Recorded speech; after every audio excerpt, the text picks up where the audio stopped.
I liked your series on being decisive on defining and explaining fascism. I think we've gotten to the point of that's fascist, that's fascist. I can't repeat it every time is the problem. I know that sounds kind of trite, but it's literally true. The right repeats the same thought-terminating cliches and broken talking points over and over and over and over and over and over. Like, past a point, you know, like, what am I supposed to say? Like, what else can you say? You can repeat it over and over, but I'm just fundamentally, like, uninterested, and I think most people would find that boring. I think that we're all fed up with the talking points. I think that we all find them boring as well, and I am a mouthpiece to that. Like, I think reflecting the common interest there. Are any of you guys, like, engaging with a Trump speech and going like, wow, I wonder if that's true.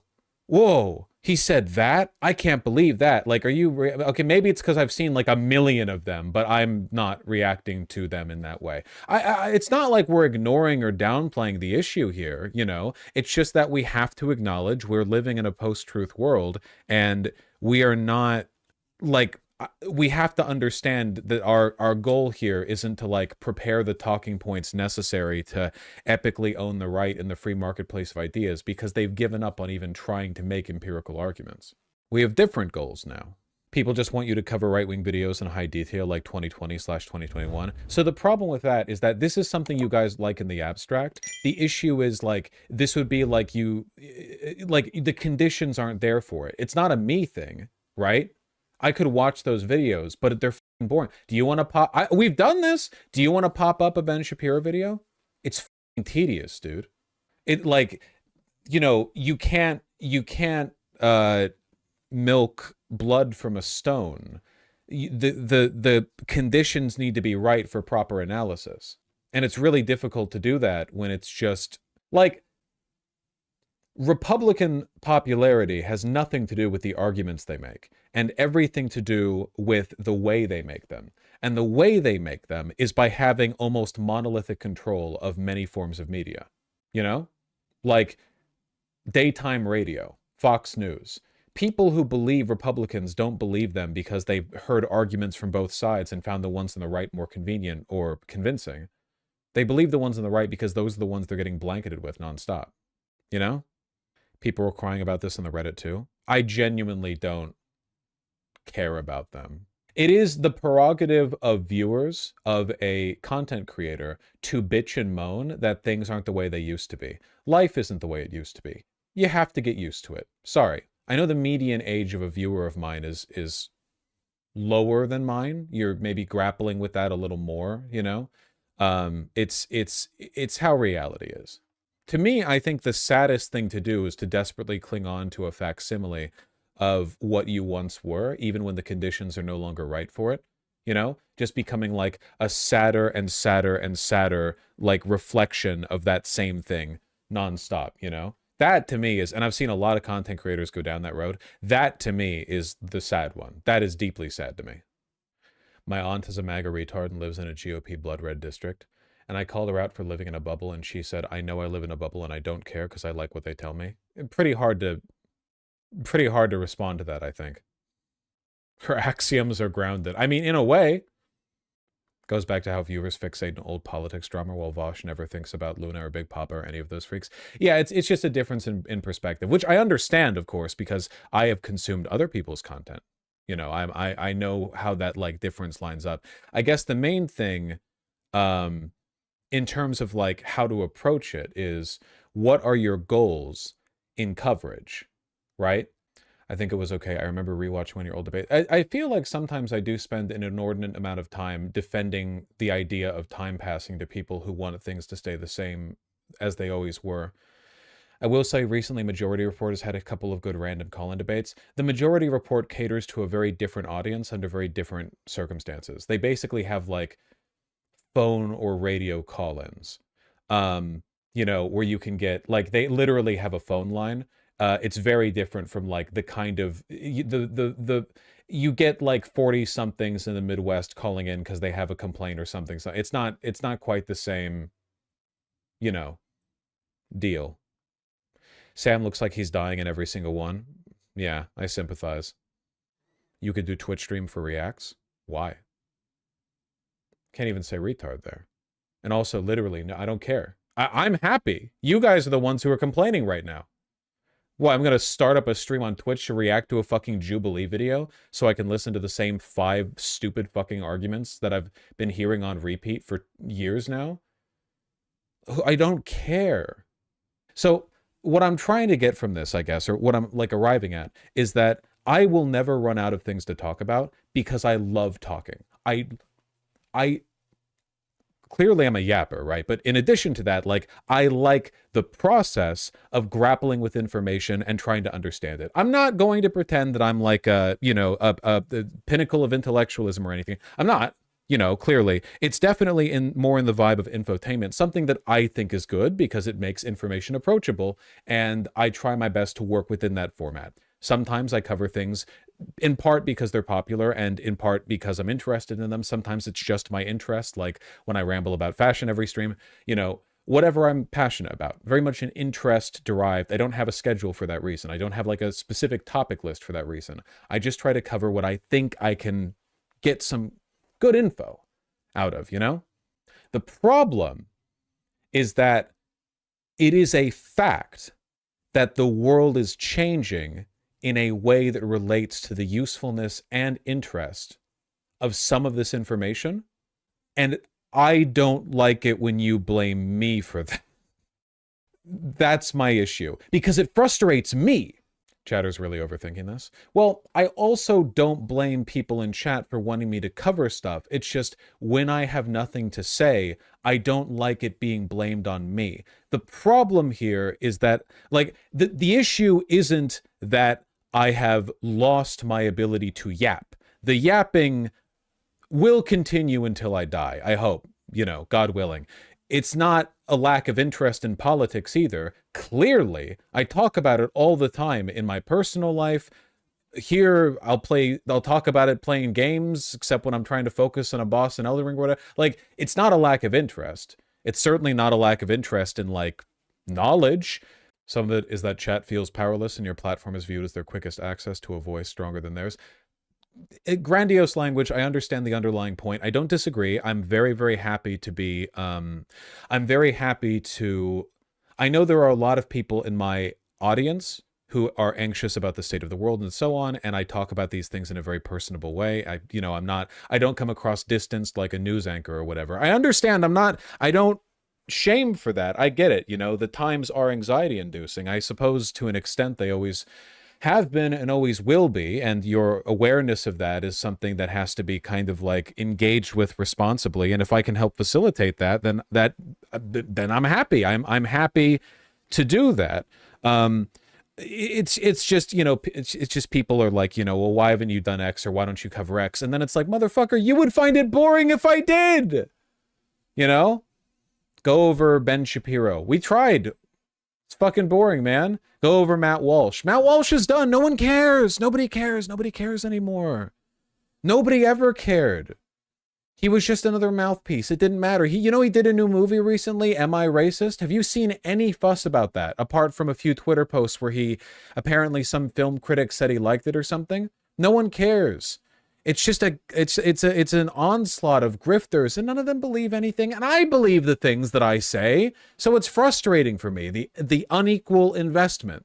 And I don't have the luxury of just saying, well, that sucks. I have to analyze it. Well, the analysis is there's a small group of people in charge, and the Marx called them the bourgeoisie, and they hate you. They want you dead. They're evil, and they're probably pedophiles, at least a lot of them. They hate you, and they run everything because in our system, power is acquired largely through capital. The money allows them to buy the companies, buy the media. They do this, they do that. Why is this happening? Why are they lying? Because of capital. Read Capital. I haven't, because I'm illiterate. Maybe you should. Maybe you'll be smarter than me. It all comes back to the same basic patterns. You repeat it over and over and over again. It's like, okay, you can repeat it as much as you want. Does it fix the problem? How many reads of Capital does it take before you end capitalism? How many licks to the center? An infinite number, as it turns out. I would imagine, by the way, and I would hope, and forgive me for this, You can't talk about anything sincere in my position, so because some people are going to say, "Oh, he's having a meltdown," which that's fine. You know, first of all, you accuse me of having a meltdown. This only reaffirms my he/him lesbian credentials because being emotional is a womanly trait. You can't hit me with something I use as a shield. Second of all, we're used to a lot of insincerity, I think, from people in this field, in this market, right? You know, there's a lot of fronting. First of all, 95% everyone is grifters. That's just off the get-go, you know.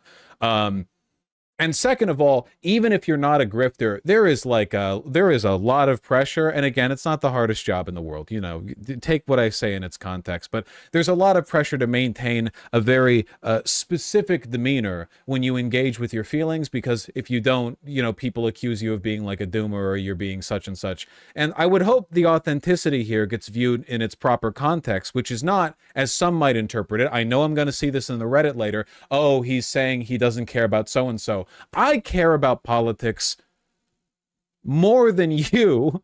It's my job.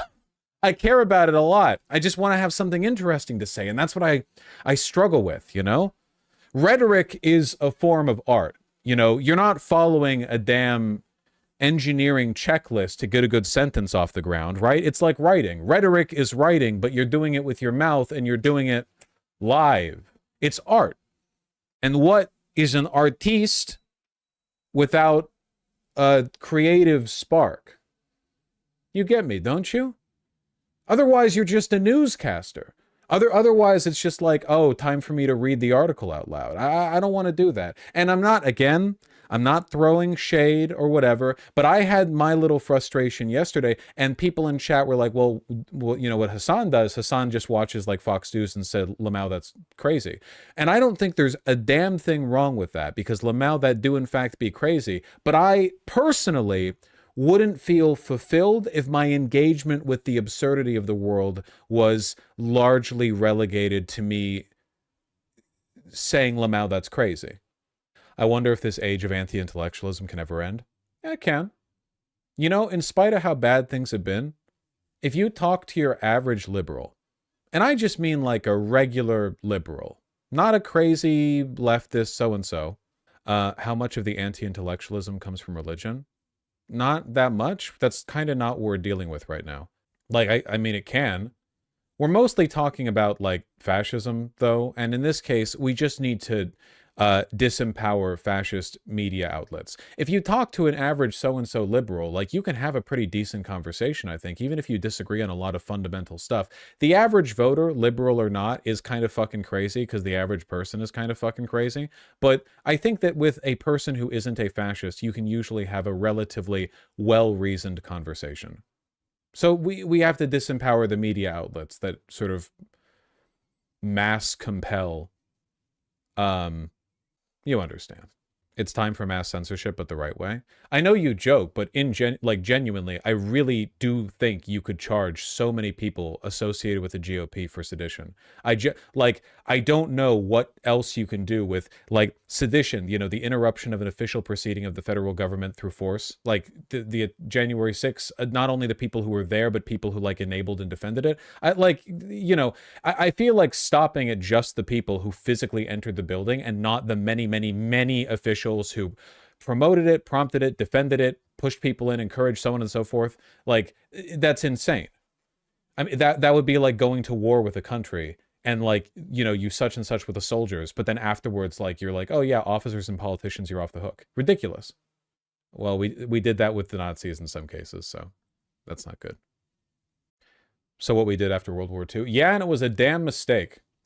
Maybe it's because the Dems benefit from this environment. I don't think they do. I have never believed the rhetoric of, like, the Dems and the Republicans are just both two, like, puppets on the hands of capital or whatever. I don't think that's true. I think that Democrats, even Democrat politicians, are for the most part genuinely very upset and fearful of what's currently happening. I'm not going to lie, right now I'm kind of in a bind because I feel like I've had a fairly forthcoming rant. And the issue is, My right eye itches, and I know that if I rub my eye firmly, it'll be interpreted as me like wiping away a tear and feed into narratives that I don't want to feed into. So I'm sort of like trying to stoically will the itch away, and it's not going well, as it turns out. It's actually very difficult to think an itch away. Gotta walk away to pretend to go pee. Okay, but that feeds into it even more. You know what I mean? Like, guys, I'm not really emotional right now. I just have to take a giant 25-minute shit. You know? All right. You know, waddle over. End stream. Yeah. Here, 1 second. God help me. 2 eyelashes. Clip it, boys. He's sobbing his damn eyes out. The pain of not being allowed to cry was one of the biggest pains I had about being a cis guy. Okay, well, let's not get like woke and gender about it here. I was, you know, we're doing the bit. I mean, yeah, for sure. Didn't they think crying was masculine in like ancient Greece or something? Or is that just like I heard it when I was 10 and I've misremembered it since? I choose to believe you. Misinformation retained. There is so much bad info that gets spread about like that. There was a comic I saw once that I really like, which is something like, it was somebody making chicken. And it was somebody saying like, oh, I always do X to the chicken before I put it in the pot to cook it. And then the little girl says, why? And she's like, oh, because that's how my mother did it. So the little girl goes to talk to her grandma, and she's like, hey, so why'd you do that? You know? And the grandmother's like, I don't know. That's how my mother always did it. So the little girl goes to her great grandma, and her great grandma's like, oh yeah, I did that because the pot that I had when I was growing up wasn't big enough to do the thing to the chicken in it after I put it in. Yeah, it hits a little bit better with the comic itself, but it's like, does anyone know what comic I'm talking about? It still works as a verbal joke. I could have delivered it better. I'd give myself a solid like 5.8 out of 10 on that one. Comic chicken pot way my mother did it. Would that perhaps? No, no. It's probably like unfindable via Google search. When you ask an Asian family why they wash their rice, shouldn't you like absolutely wash white rice? Like white rice has all the like fuzzy, not fuzzy, like the white flour stuff. It makes it taste worse. Yeah, the starch. There we go. Yeah, I don't know what the fuck it is. Here it is. I found it. You did find it. Hey, Mom, what are you doing preparing to roast the chicken? Why do you always cut the wings and legs off? I don't know. That's how your grandma taught me to do it. I should ask her. Hey, Mom, why do we do that? Good question. That's how my mom did it. Hey, Mom, why did we cook off the wings and legs? Oh, because when I was growing up, we only had one bread pan to roast it with. It was the only way we could get the fit. Yeah. I think this actually isn't the comic that I remember, but they're retelling it or something? One way or another, yeah. I don't know. It's a good lesson to keep in mind, I suppose. It doesn't make it taste worse. It makes it sticky. Okay, genuine question, very important. When do you ever want your rice to not be sticky? Isn't sticky rice always better than non-sticky rice? I've never had sticky rice and thought like, I want all of these grains to fall apart in a pile when I... Mexican rice, though? Yeah, but Mexican rice is different. I'm talking about like plain white rice or sushi rice or whatever. Jasmine rice is yucky when it's sticky. I guess I could see that.